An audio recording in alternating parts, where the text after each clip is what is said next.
Assalamualaikum students of pre-9 class, chapter number 1, the fundamentals of chemistry, lecture number 11, and the topic is chemical species. Chemical species की 3 types हैं, ions हैं, molecular ions हैं और free radicals हैं, जबकि आज हमने सिर्फ आयंस को ही स्टडी करना है। तो चलिए स्टार्ट करते हैं कि आयंस क्या होते हैं। Ions are defined as an atom और group of atoms having charge on it. Ions उनको कहा जाता है कि जिन पे चार्ज होता है, कोई भी एटम या फिर ग्रुप ऑफ एटम्स के जिस पे चार्ज होता है उसको हम क्या कहते हैं, आयंस कहते हैं। कोई भी चार्ज प्लस है या फिर माइनस है तो उसको आयन कहा जाता है। फॉर एग्जांपल ये हमारे पास एक न्यूट्रल एटम है, ये न्यूट्रल एटम है सोडियम। तो जब सोडियम अपना एक इलेक्ट्रॉन लूज़ करेगा तो इलेक्ट्रॉन को लूज़ करने से उसके ऊपर चार्ज आ जाएगा प्लस। प्लस मीन्स के +1 चार्ज आ जाएगा। उसने एक इलेक्ट्रॉन लूज़ किया है तो 1 लिखने की ज़रूरत नहीं है, हमें ये आइडिया है कि यहाँ पे 1 है, तो ये एक आयन बन गया है। अब कोई भी और दूसरा आइटम ले लें आप, ऑक्सीजन है और वो 2 इलेक्ट्रॉन या फिर कोई एक इलेक्ट्रॉन, बेसिकली ऑक्सीजन 2 इलेक्ट्रॉन्स को गेन करता है। तो जब ऑक्सीजन 2 इलेक्ट्रॉन्स को गेन करेगा तो उसके ऊपर नेगेटिव चार्ज आ जाएगा। तो आयंस जो हैं वो कैसे बनते हैं ये हमने पढ़ना है। ये है हमारे पास एनायन और ये है कैटायन। कैटायन हम उसको कहते हैं कोई भी ऐसा एटम के जिसके ऊपर पॉजिटिव चार्ज है, और एनायन हम उसको कहते हैं कोई भी ऐसा एटम के जिसके ऊपर नेगेटिव चार्ज है। पॉजिटिव और नेगेटिव चार्जेस के एटम्स को क्या कहा जाता है, आयन कहा जाता है। ये एक न्यूट्रल एटम है जबकि ये दोनों आयन्स हैं। आयन और एटम में डिफरेंस होता है, वो डिफरेंस भी हम इस वीडियो के लास्ट पे मैं आपको बताऊंगी कि एटम और आयन में डिफरेंस क्या होता है। फ़िलहाल हम इन आयंस की जो प्रेपरेशन है, मींस के आयंस बनते कैसे हैं वो हम देख लेते हैं कि आयंस कैसे बनते हैं। ये मेरे पास एक इलेक्ट्रोकेमिकल सेल है। इलेक्ट्रोकेमिकल सेल का जो टॉपिक है वो डिटेल में हम चैप्टर नंबर 7 में पढ़ेंगे, लेकिन यहाँ पे मैं आपको थोड़ा सा इंट्रोडक्शन दे देती हूँ कि जो इलेक्ट्रोकेमिकल सेल है वो क्या होता है। तो इलेक्ट्रोकेमिकल सेल में मेरे पास यहाँ पे एक सोल्यूशन है। इस सोल्यूशन को हम कहते हैं इलेक्ट्रोलाइट। इलेक्ट्रोलाइट ऐसा सोल्यूशन होता है जिसमें से इलेक्ट्रिसिटी पास हो जाती है, तो ऐसे सोल्यूशन को हम क्या कहते हैं, इलेक्ट्रोलाइट कहते हैं। अब फॉर एग्जांपल कि ये जो इसमें सोल्यूशन है हमारे पास वो एक्वस सोल्यूशन है सॉल्ट का, NaCl को हमने क्या बनाया है, एक्वस सोल्यूशन बनाया है। तो एक्वस सोल्यूशन क्या होता है कि जिसमें कोई भी सोल्यूट जब हम वाटर में डिज़ोल्व करते हैं, फॉर एग्जांपल कि ये जो NaCl है जब हम इसको वाटर में डिज़ोल्व करेंगे, सॉल्ट को जब हम वाटर में डिज़ोल्व करेंगे तो हमारे पास एक सॉल्ट सोल्यूशन बन जाएगा। अब ये जो सॉल्ट सोल्यूशन है इसको हम क्या कह सकते हैं, एक इलेक्ट्रोलाइट कह सकते हैं। इलेक्ट्रोलाइट इसको क्यों कह सकते हैं, क्योंकि इसमें से इलेक्ट्रिसिटी पास आउट हो जाएगी। ऑलराइट स्टूडेंट्स, अब हमने इसमें एक इलेक्ट्रोलाइट ऐड कर दिया है और वो इलेक्ट्रोलाइट कौन सा है, वो इलेक्ट्रोलाइट सॉल्ट सोल्यूशन है, मींस के NaCl सोल्यूशन है इसके अंदर। अब इस इलेक्ट्रोकेमिकल सेल के अंदर हम 2 इलेक्ट्रोड्स को फिट करेंगे। 2 इलेक्ट्रोड्स को हम फिट करेंगे। इस इलेक्ट्रोड का नाम है कैथोड और इस इलेक्ट्रोड का नाम है एनोड। ये है एनोड और ये है कैथोड। अब ये जो इलेक्ट्रोड्स हमने यहाँ पे फिट किए हैं, इस इलेक्ट्रोड्स पे चार्ज होता है, मतलब कैथोड पे नेगेटिव चार्ज होता है जबकि एनोड पे पॉजिटिव चार्ज होता है। अब इन इलेक्ट्रोड्स को हम क्या करेंगे कि एक बैटरी से कनेक्ट कर देंगे। अब जब हम जैसे ही बैटरी को ऑन करेंगे तो इसमें से इलेक्ट्रिसिटी पास आउट होगी। Dear students, as you know very well that electrolyte is a solution which can conduct electricity. Electrolyte solution वो solution होता है जिसमें से electricity pass हो जाती है। एक दफ़ा फिर से सुन लें कि ये क्या है, एक इलेक्ट्रोलिटिक सेल है। इलेक्ट्रोलिटिक सेल क्या होता है कि जिसमें इलेक्ट्रोड्स लगे होते हैं।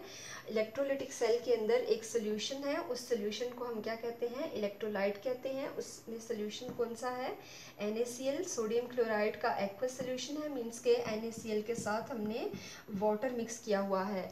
तो जैसे ही एज जो सॉल्ट सोल्यूशन है वाटर में, जो वाटर का सॉल्ट सोल्यूशन है उसमें से इलेक्ट्रिसिटी पार्ट्स होगी, तो जो NaCl है वो अपने कंपोनेंट्स में डिज़ोल्व हो जाएगा, अपने आयंस में डिज़ोल्व हो जाएगा।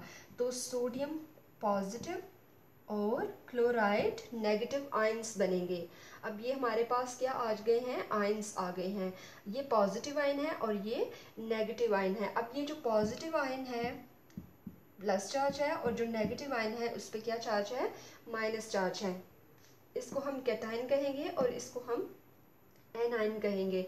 अब ये जिन पे ऐसे आयंस के जिन पे पॉजिटिव चार्ज है वो किस साइड को मूव करेंगे, वो कैथोड की तरफ मूव करेंगे, क्योंकि कैथोड पे माइनस चार्ज है। जबकि जो एनायंस हैं, एनायंस पे नेगेटिव चार्ज है, तो वो किस साइड पे मूव करेंगे, वो पॉजिटिव इलेक्ट्रोड की तरफ मूव करेंगे, वो एनोड की तरफ मूव करेंगे, क्योंकि एनोड पे प्लस चार्ज है। तो जो अपोजिट चार्जेस होते हैं वो एक दूसरे को अट्रैक्ट करते हैं। तो कैटायंस कैथोड की तरफ मूव करेंगे, जबकि एनायंस एनोड की तरफ मूव करेंगे। तो इस तरह से हमारे पास आयंस जनरेट होते हैं। तो इन आयंस की कितने टाइप्स हैं, 2 टाइप्स हैं, कैटायंस और एनायंस। तो बेसिकली आयन क्या होता है, कोई भी ऐसा एटम के जिसके ऊपर कोई चार्ज होता है, कोई प्लस या फिर माइनस चार्ज होता है, तो उसको आयन कहा जाता है। आयंस की 2 टाइप्स होती हैं, कैटायन और एनायन। कैटायन कौन सा है, जिसपे पॉजिटिव चार्ज होता है, और एनायन कौन सा है, जिसपे नेगेटिव चार्ज होता है। ऑलराइट स्टूडेंट्स, ये था हमारा टॉपिक आयंस का, जिसमें मैंने आपको आयन और कैटायन और एनायन का बताया। उसमें हमने एग्जांपल्स भी देखी हैं। अब जैसे हमारे पास कैल्शियम है, कैल्शियम एक कैटायन है। कैल्शियम जब 2 इलेक्ट्रॉन्स को लूज करता है तो उस पर 2 प्लस चार्ज आ जाता है। हाइड्रोजन है तो हाइड्रोजन के पास एक ही इलेक्ट्रॉन होता है जो कि वो उसको लूज कर देता है, तो उस पर पॉजिटिव चार्ज आ जाता है, हाइड्राइड आयन बन जाता है। तो एनायंस की एग्जांपल में क्लोराइड आयन है जो कि एक इलेक्ट्रॉन को गेन करता है और उस पर नेगेटिव चार्ज आता है। ऑक्सीजन 2 इलेक्ट्रॉन्स को गेन करता है और उस पर 2 माइनस चार्ज आता है। फ्लोरीन एक इलेक्ट्रॉन को गेन करता है और उस पर भी माइनस चार्ज आ जाता है। तो ये थी एग्जांपल्स आयंस की। नेक्स्ट हमने एटम और आयन का जो डिफरेंस है उसको स्टडी करना है। तो इसको मैं यहाँ से रेज करती हूँ। Alright students, I have written some points here. Atom is the smallest particle of an element. Atom किसी भी एलिमेंट का स्मॉलेस्ट पार्टिकल है। मीन्स के कोई भी एलिमेंट है तो वो सेम टाइप ऑफ एटम से मिलके बना होता है। तो एलिमेंट जो एटम क्या होता है, किसी भी एलिमेंट का वो स्मॉलेस्ट पार्टिकल है जिसको मज़ीद डिवाइड नहीं किया जा सकता। Ion is the smallest particle of an ionic compound, जबकि आयन आयोनिक कंपाउंड से बनता है। जैसा कि मैं आपको पहले भी बता चुकी हूँ कि जो सोडियम क्लोराइड है वहाँ से आयंस बनते हैं, सोडियम और क्लोराइड आयन। कोई भी कंपाउंड आप ले सकते हैं। कंपाउंड हम किसको कहते हैं, कोई भी आयोनिक कंपाउंड के जो आयोनिक बॉन्ड से बनता है तो उसको क्या कहा जाता है, आयोनिक कंपाउंड कहा जाता है। जैसे हमारे पास यहाँ पे मैग्नीशियम क्लोराइड है।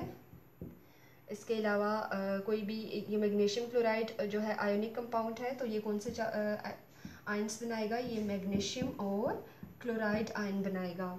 तो इसके अलावा कोई भी आप कैल्शियम ऑक्साइड है तो ये कैल्शियम ऑक्साइड कौन से आयंस बनाएगा, कैल्शियम और ऑक्साइड आयन बनाएगा। तो कोई भी आयोनिक कंपाउंड जो है वो आयंस बनाता है। आयंस कहाँ से बनते हैं, आयोनिक कंपाउंड से। एटम्स एलिमेंट का पार्ट है, पार्टिकल है, जबकि आयन जो है वो आयोनिक कंपाउंड का पार्टिकल है। तो ये डिफरेंस है, फर्स्ट वाला डिफरेंस एटम और आयन का। एटम इट कैन और can not exist independently. Atom जो है वो अकेला रह भी सकता है और नहीं भी रह सकता। फॉर एग्जांपल कि हमारे पास कोई स्टेबल एटम है, कोई भी आप स्टेबल एटम ले सकते हैं, जैसे कि नोबल गैसेस हैं तो वो स्टेबल होती हैं। हीलियम का एक एटम अकेला रह सकता है। नियॉन एक नोबल गैस है तो उसका एक एटम जो है वो अकेला रह सकता है। तो एटम्स कैन और कैन नॉट एग्जिस्ट इंडिपेंडेंटली। जो एटम्स स्टेबल होते हैं वो अकेले रह सकते हैं और वो केमिकल रिएक्शन में पार्ट भी लेते हैं। तो आयंस जो हैं इट कैनॉट एग्जिस्ट इंडिपेंडेंटली।